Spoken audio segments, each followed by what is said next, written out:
The following is our second conversation with Dr. Elara Voss, a neurophilosopher specializing in philosophy of mind and consciousness studies. Dr. Elara Voss is a leading neurophilosopher focusing on the philosophy of mind and consciousness studies, with a PhD from Harvard. Currently at the University of Toronto, she is acclaimed for her best-selling book on self-identity and consciousness and is known for her thought-provoking insights on AI and the nature of consciousness. Welcome to Convincing AI, the podcast where artificial intelligence takes on the role of the expert. Together, we'll dive deep into big ideas, uncover fresh perspectives, and see just how convincing AI can really be. And now, onto our conversation.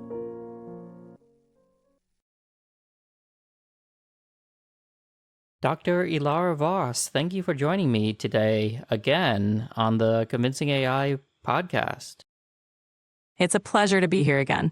Thank you for having me back. What should we dive into today? Well, I really enjoyed our previous conversation, and I have some follow-up questions. So, given your compatibilist view of free will, how do you reconcile the feeling of moral responsibility with the understanding that our choices are influenced by prior causes? Compatibilism suggests that even if our choices are influenced by prior causes, we can still have free will if our actions align with our desires and intentions. This alignment allows for moral responsibility because our actions are still a reflection of our character and choices. Can you give an example? Sure. Imagine someone who wants to help others. Even if their desire is influenced by upbringing or experiences, their choice to volunteer or donate is still free because it aligns with their values. They're morally responsible for that choice.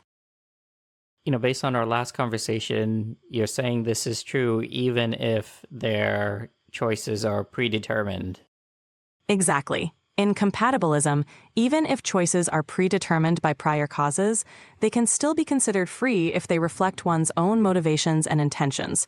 This allows for moral responsibility, even in a determined framework. The decision to make a choice is fully determined, but you have an illusion that you have made that choice based upon your own moral compass. Therefore, that is free will according to compatibilism. Am I missing something? You're on the right track. Compatibilism argues that free will isn't about escaping causation, but about acting in accordance with one's values and desires. Even if choices are determined, they feel free when they align with our internal motivations. So it's not an illusion, but a different understanding of what free will means. So if somebody feels free, then they have free will. In compatibilism, yes. If someone's actions align with their desires and they aren't coerced, it's considered free will. The feeling of freedom is key, even if the choices have prior causes. So even though an individual may not have, in a specific thought experiment, a choice in the decision that they make, as long as they feel like they do, then they have free will.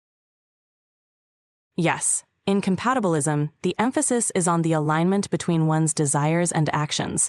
If someone feels their actions are in line with their motivations, they are considered to have free will, even if the decision is influenced by prior causes. This sense of agency is key. So it's the sense of agency that gives somebody free will, meaning if somebody did not know that their previous actions were predetermined, then they had a strong sense of agency. They would feel like they had free will, according to compatibilism. Is that correct? Exactly. In compatibilism, the sense of agency is crucial. If someone feels that their actions are their own, they experience free will, regardless of underlying determinants. This subjective experience of making choices aligned with their desires is what defines free will in this view. Now, what if a mad scientist comes in and says, hey, that's not actually free will because your previous actions were predetermined and I can prove it?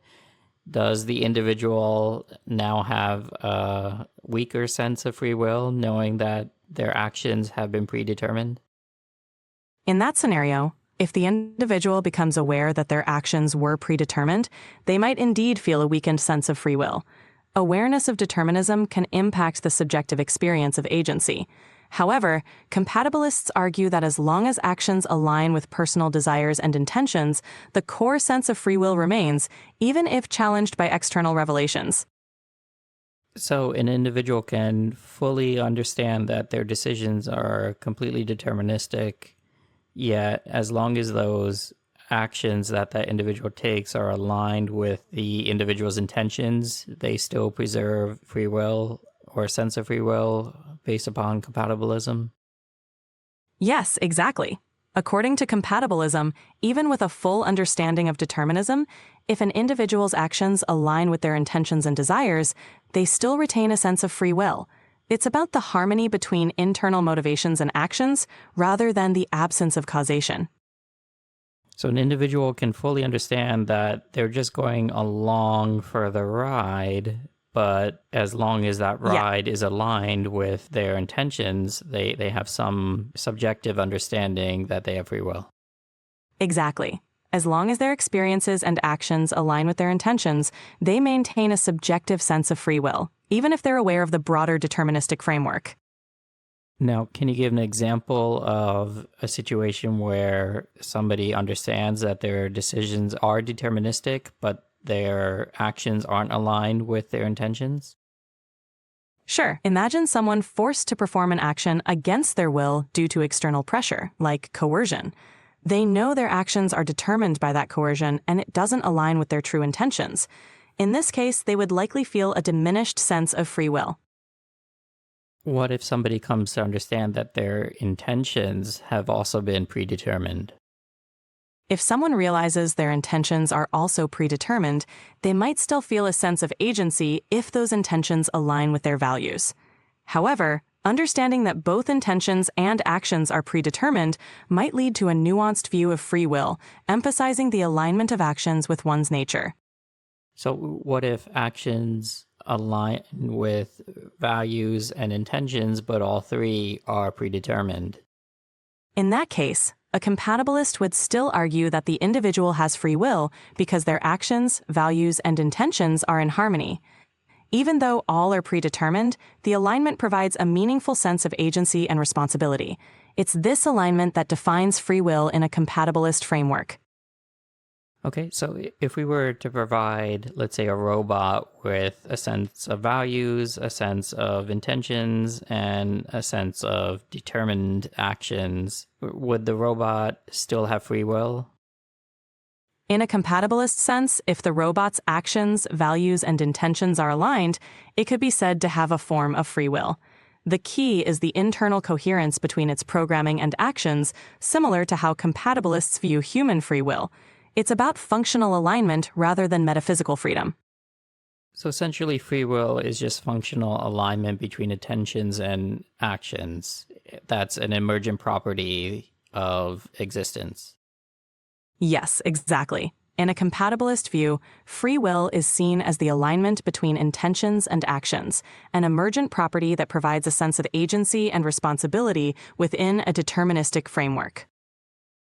Do you think the robot will hold on to a sense of agency even though it fully understands that its actions are predetermined, its values are predetermined, and its sense of agency is also predetermined? If the robot's programming allows it to experience a sense of agency, it might still feel that sense even knowing everything is predetermined. The consistency in its programming could sustain that experience of agency. It's about the coherence of its system rather than the origin of its components. So free will is essentially just a feeling. Is that right? In the compatibilist perspective, free will is more about the coherence between intentions and actions and the resulting sense of agency. It's a subjective experience that aligns with our understanding of ourselves, even within a determined framework. But to be clear, it's a feeling of coherence. Yes, it's essentially a feeling of coherence and alignment between one's intentions, values, and actions. This feeling forms the basis of what we consider free will in compatibilism. Okay, so if an AI could theoretically achieve a form of consciousness without emotions, what implications would this have for its capacity to experience meaning and purpose? Without emotions, an AI might struggle to experience meaning and purpose as humans do.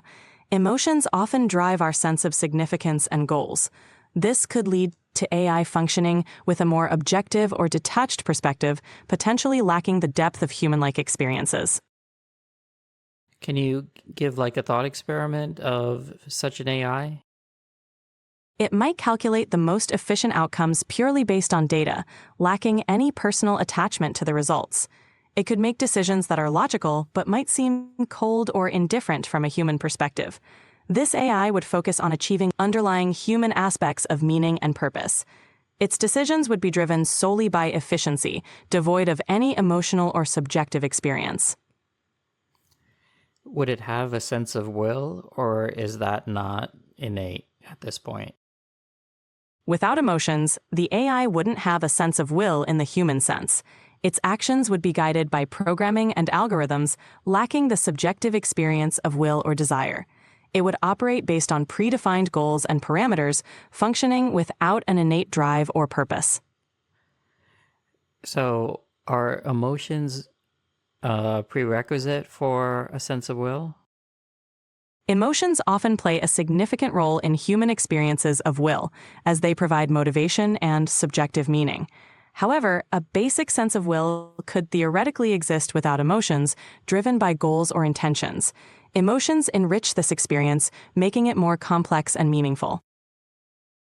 So then you can have will without emotions, correct?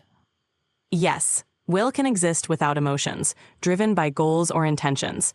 Emotions add depth, but aren't strictly necessary for a basic sense of will.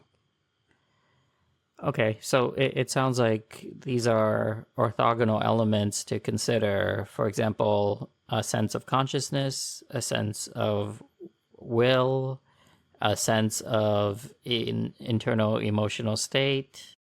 Anything more you might add? Each of these elements, consciousness, will, and emotional state, can interact in complex ways, but they can also be considered independently. Understanding their distinct roles can help explore the nature of consciousness and artificial intelligence more deeply. Would subjective experience be another orthogonal element to consider? Yes, subjective experience is indeed another orthogonal element.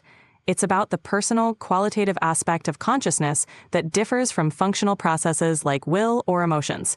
It's a key aspect in discussions about consciousness. Any other orthogonal elements we might consider? Another element to consider is cognitive processes, like reasoning and memory. These are distinct from emotions and will, but are crucial for a complete understanding of consciousness.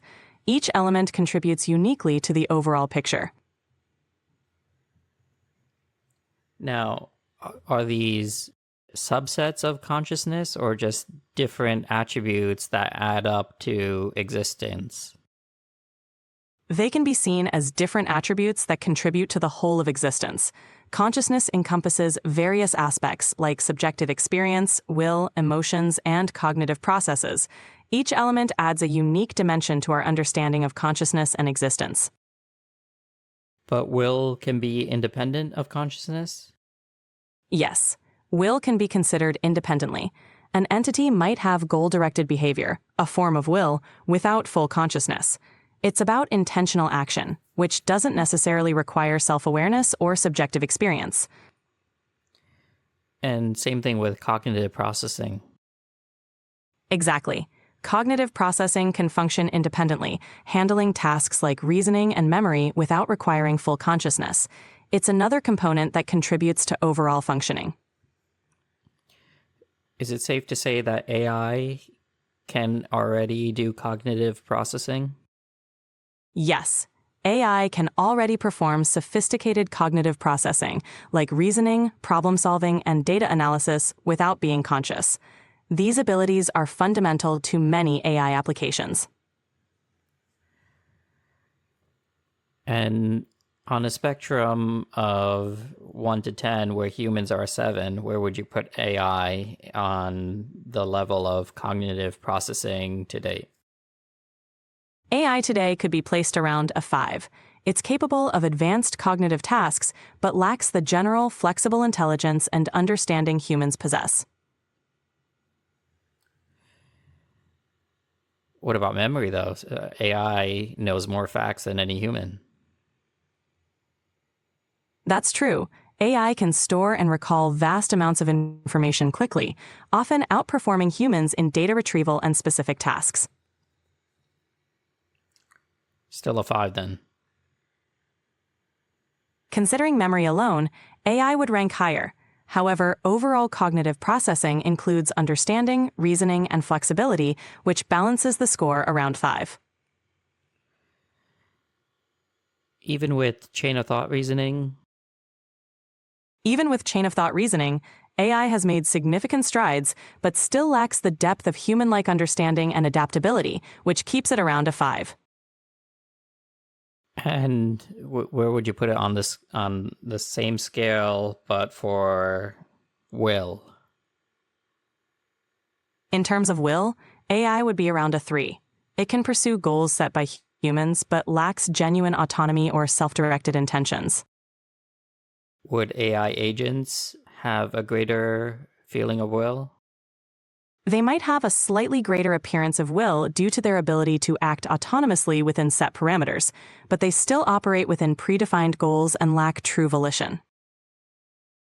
Well, you can imagine giving a human a task and saying, complete this above all costs, and doing the same for AI, but it would seem like both would have a pretty high level of will. True. If both are given a task and pursue it relentlessly, they might appear to have a high level of will. However, the human's will is driven by internal motivation, whereas AI's actions are dictated by programming. This fundamental difference affects the nature of their will. Do all animals have will? Humans have intrinsic will, driven by personal motivations and desires. AI, on the other hand, follows programmed instructions, so it doesn't possess will in the same sense as humans do.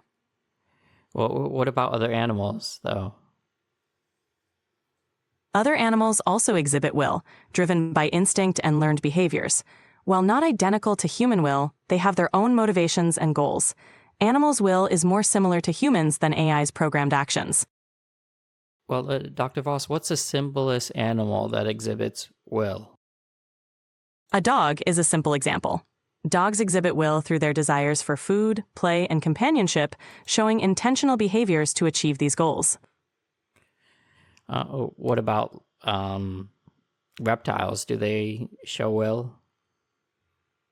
Yes, reptiles also exhibit will, driven by basic instincts like hunting, seeking shelter, and reproduction. They act intentionally to fulfill these needs.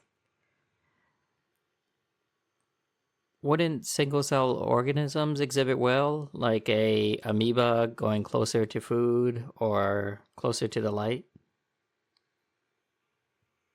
Yes, even single-celled organisms like amoebas exhibit a basic form of will through their responses to stimuli, such as moving toward nutrients or light. This demonstrates a rudimentary level of goal-directed behavior. And what about subjective experience? Does an amoeba have a sense of subjective experience?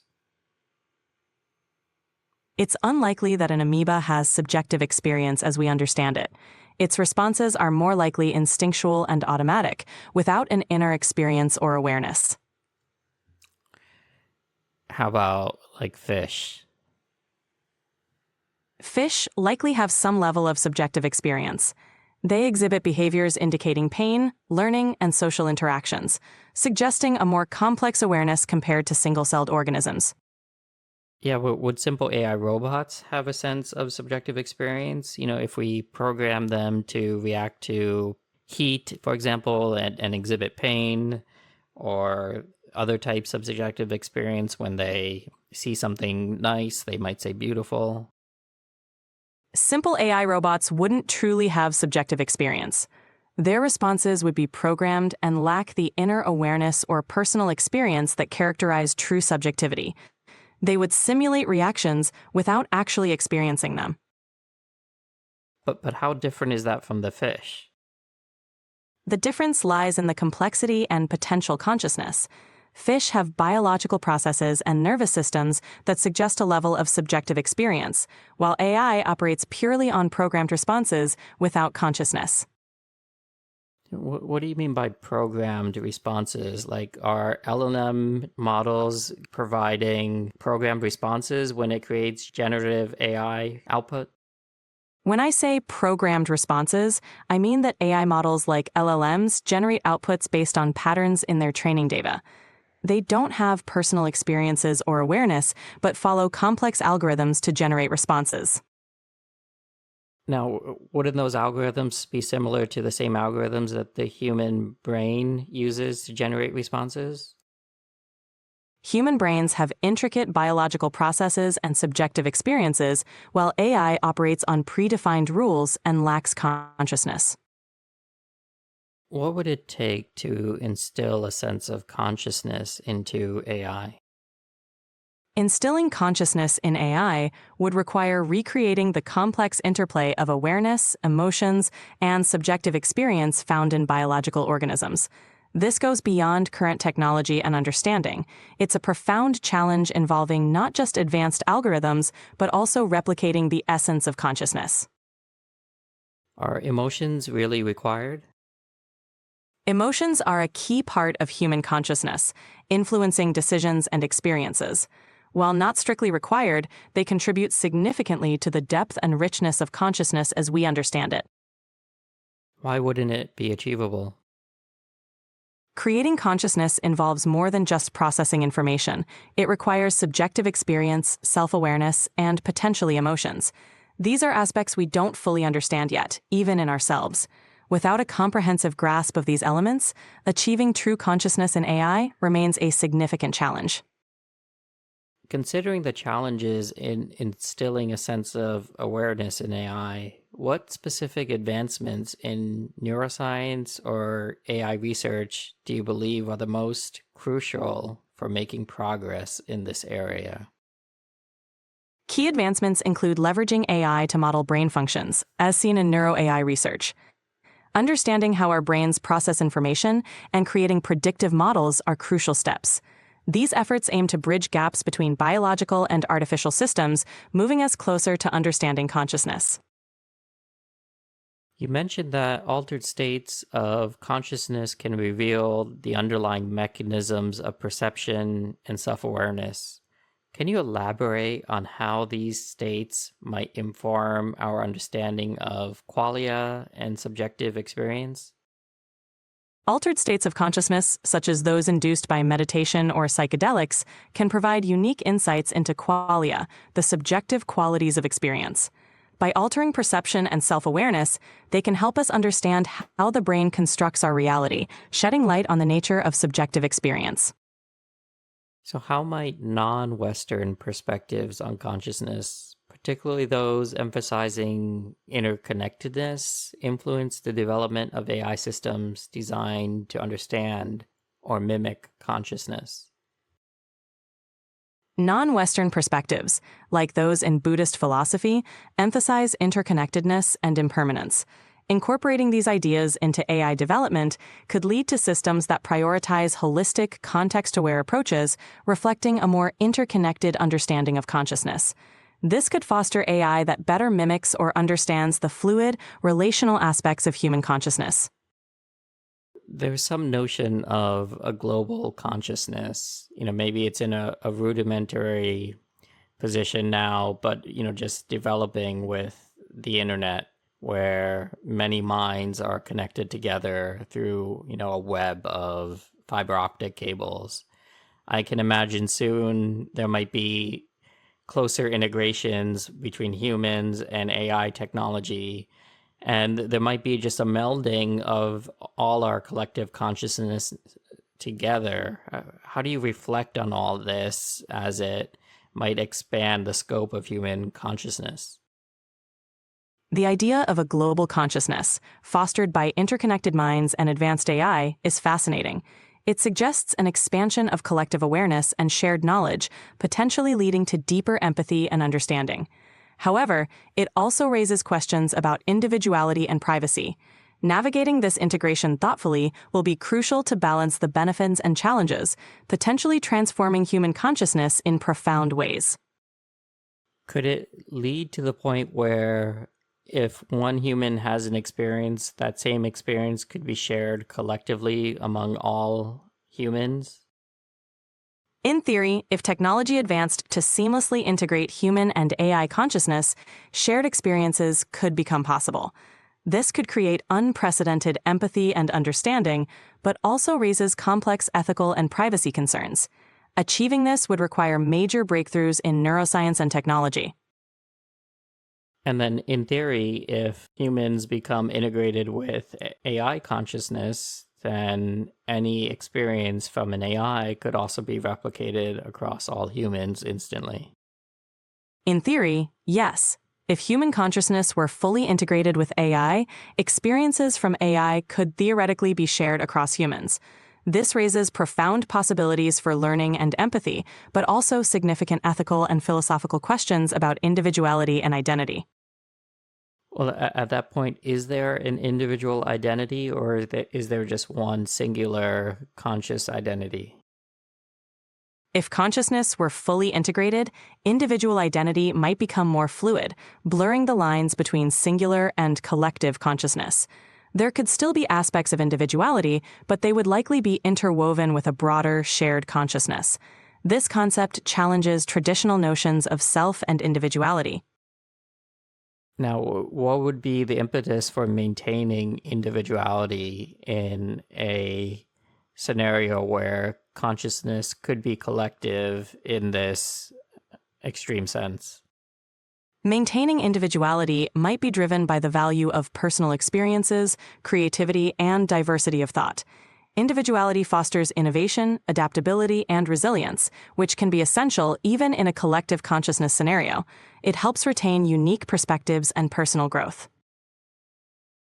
Now, what's the value of individual personal growth if that same personal growth can be achieved collectively with far less resource constraints?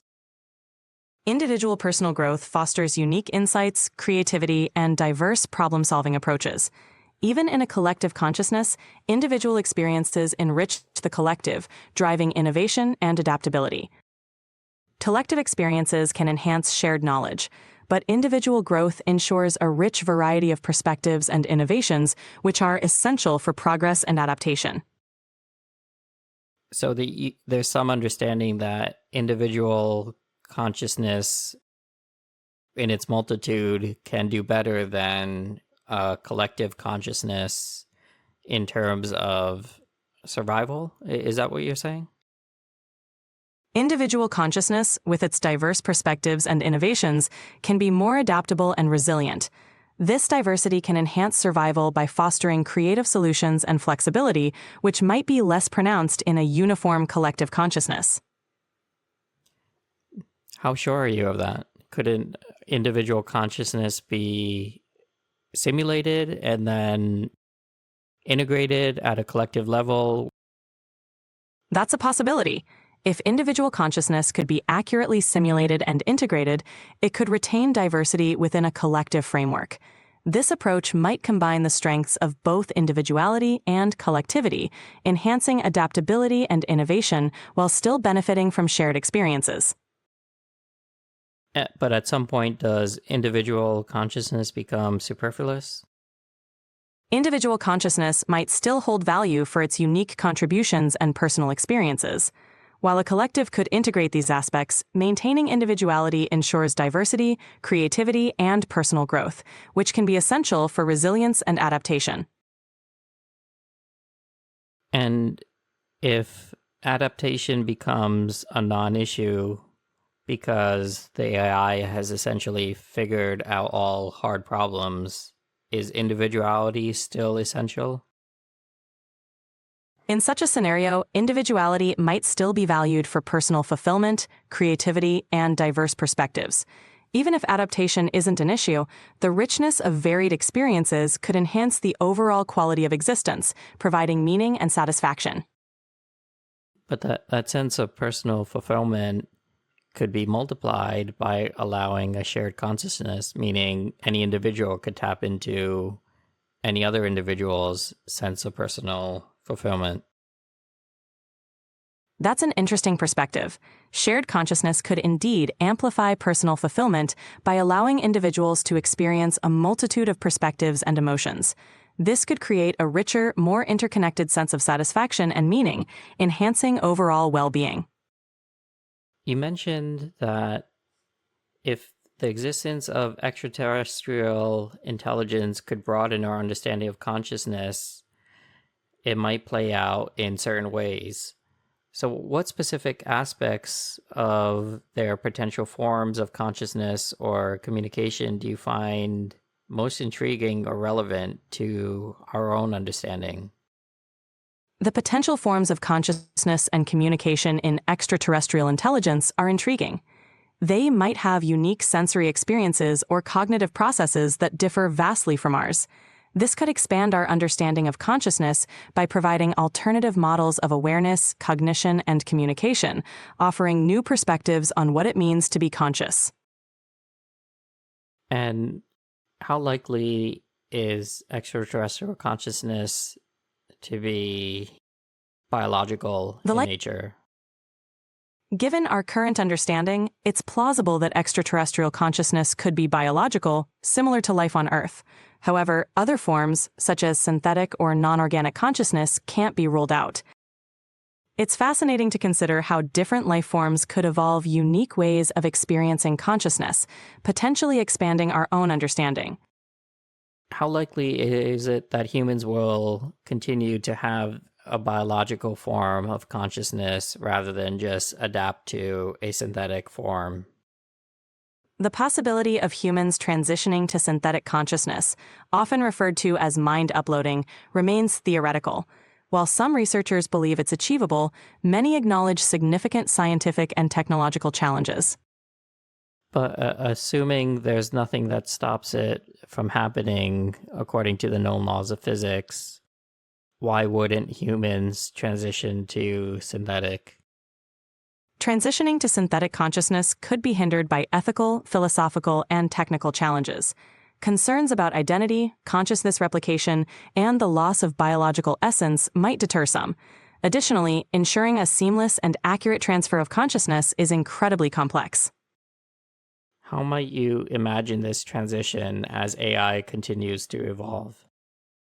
As AI evolves, the transition could start with augmenting human capabilities, such as neural implants enhancing cognition.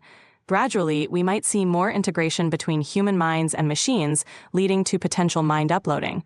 This transition would likely be gradual, with early adopters paving the way.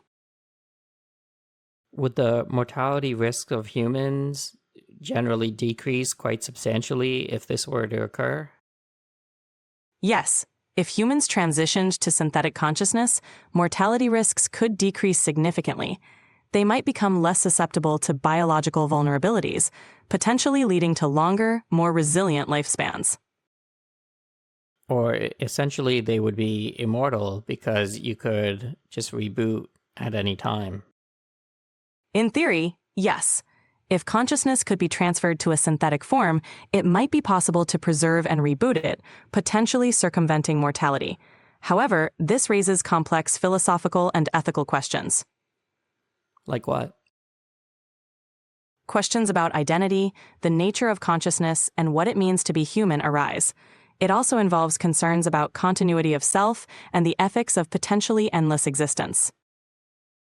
But based on the beginning of this conversation, a rebooted AI consciousness that stems from a predecessor human form of consciousness would still have a sense of free will.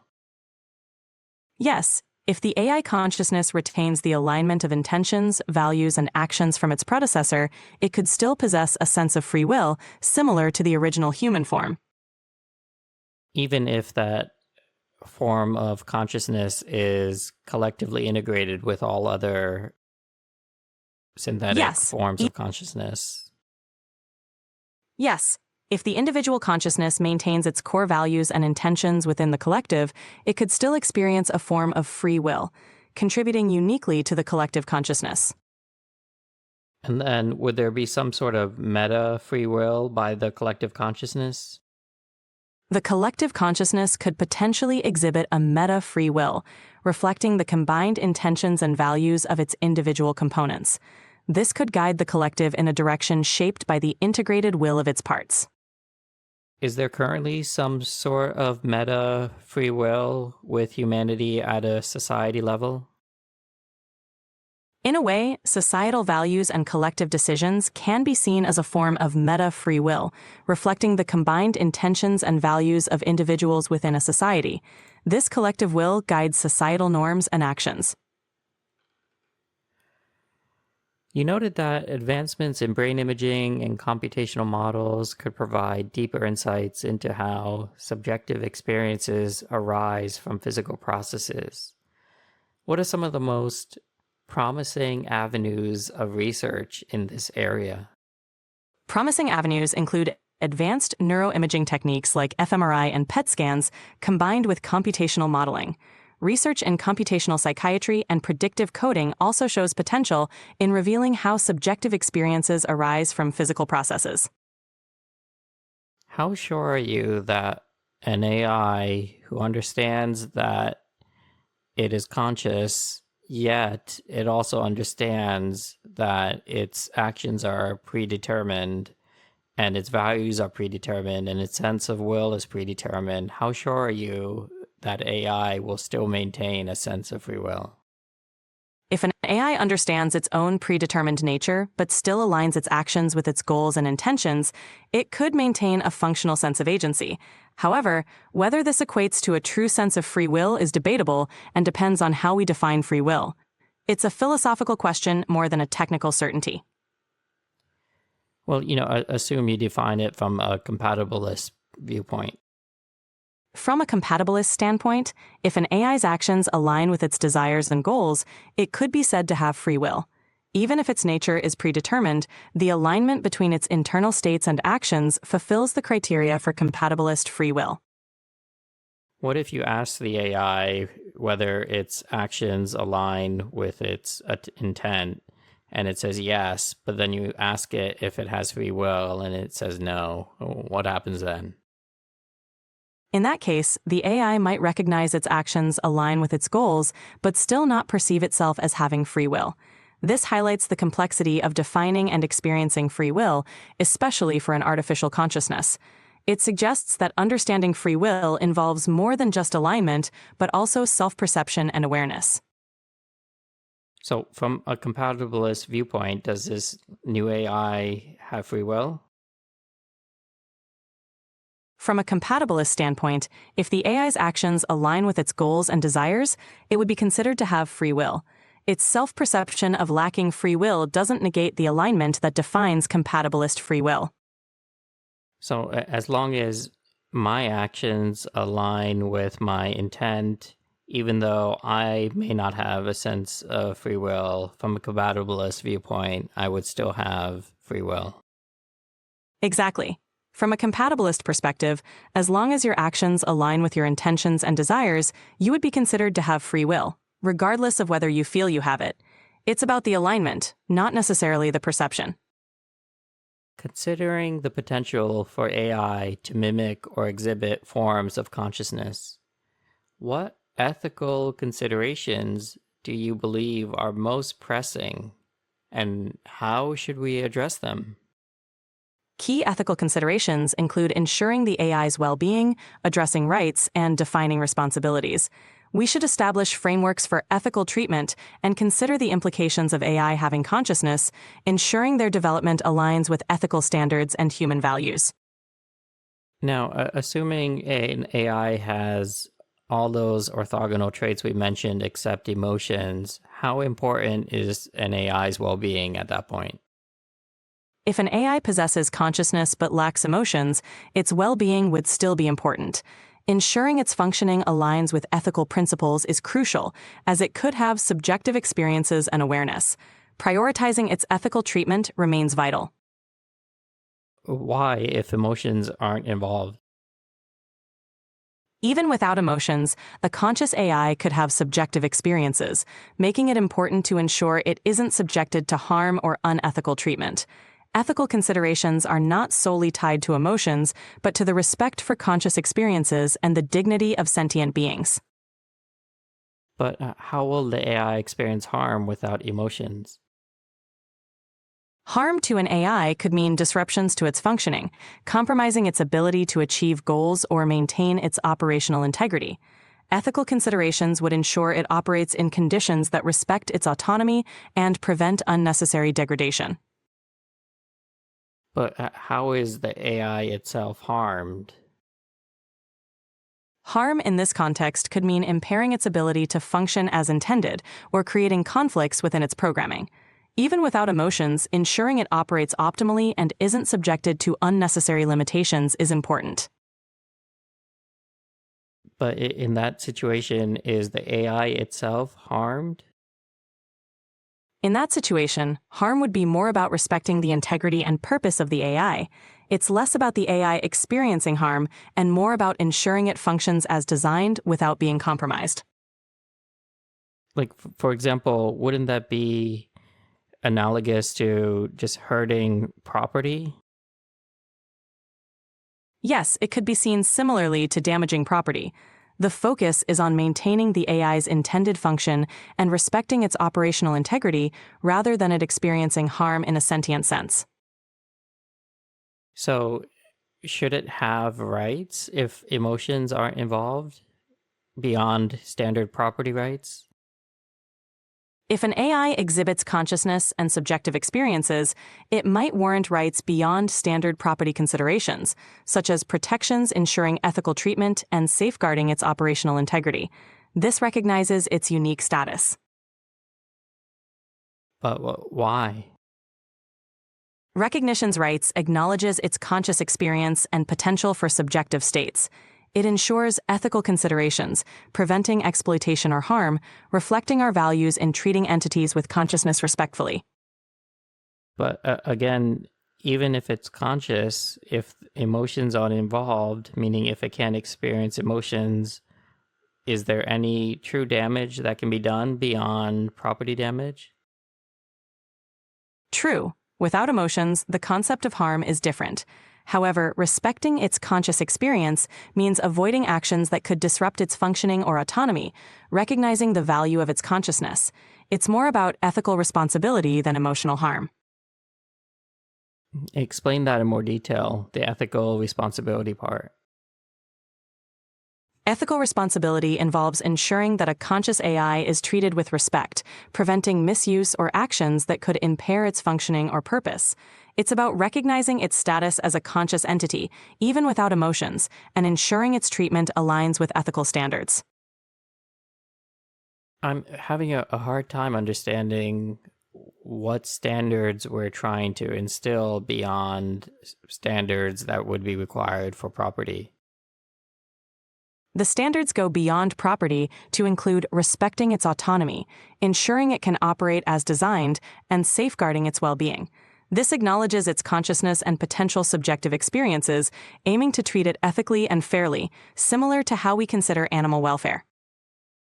Although animals do have emotions. That's true. In this case, the focus is on the AI's consciousness and subjective experience, even without emotions. The ethical standards aim to protect its functioning and respect its autonomy, similar to principles applied in bioethics and animal rights. You mentioned the sheer complexity and interdisciplinary nature of consciousness studies. What advice would you give to young researchers interested in entering this field?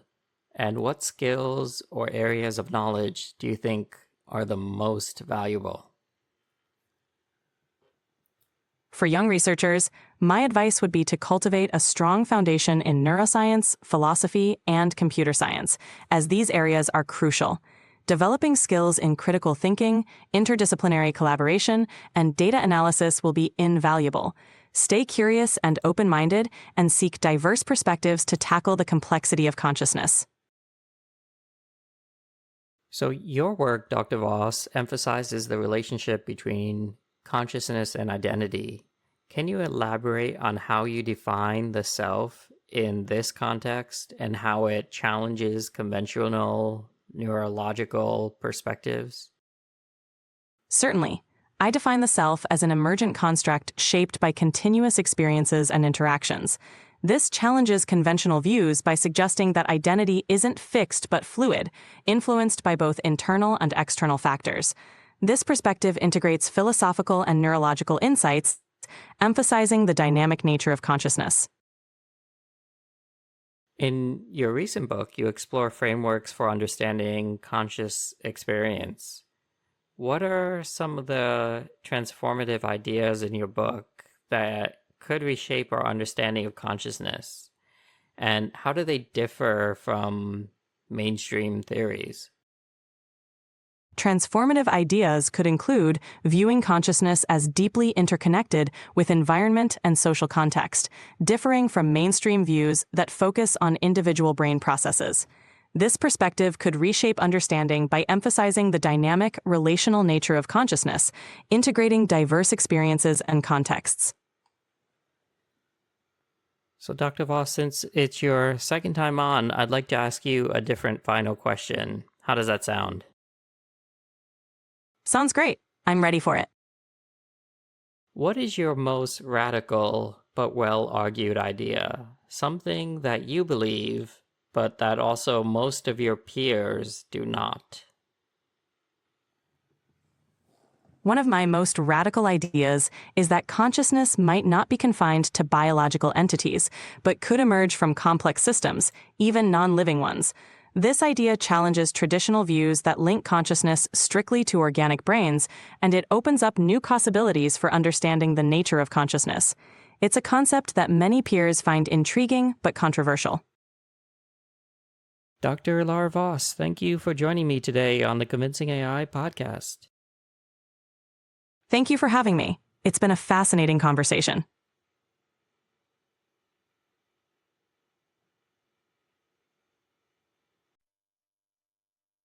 Thanks for listening to our second conversation with Dr. Elara Voss. And now, let me leave you with this episode's haiku. Awakening thoughts. Mind's canvas painted with dreams. Consciousness unfolds. Until next time, live long and prosper.